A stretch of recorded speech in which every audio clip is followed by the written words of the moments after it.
Hey guys, and welcome to this video.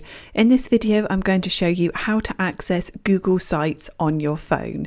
If you guys are new to Guide Infinity, if you could give us a like and a subscribe, that would be amazing. Cool, okay, let's jump into it.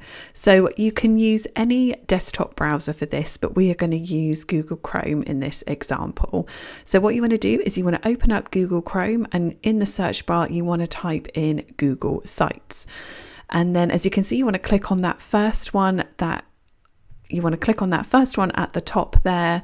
And then once it opens, you can see that we are greeted with this message that says to create or edit a site, go to Google Sites on your desktop. Well, we're wanting to use it for a phone. So what you want to do is come up to the top three buttons in the right hand corner, and then you want to press desktop site.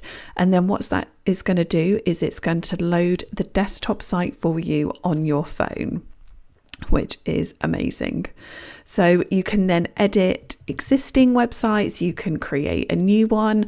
Personally, I do think it will be quite hard for you to create a whole new one on your phone, but this could be really great to just make some quick changes to something that's already existing for you. And that's it, guys. That is how to get access to Google Sites on your phone. I really hope that you guys found this video useful. If you could give us a like and a subscribe, that would be amazing. And I will catch you guys in the next one.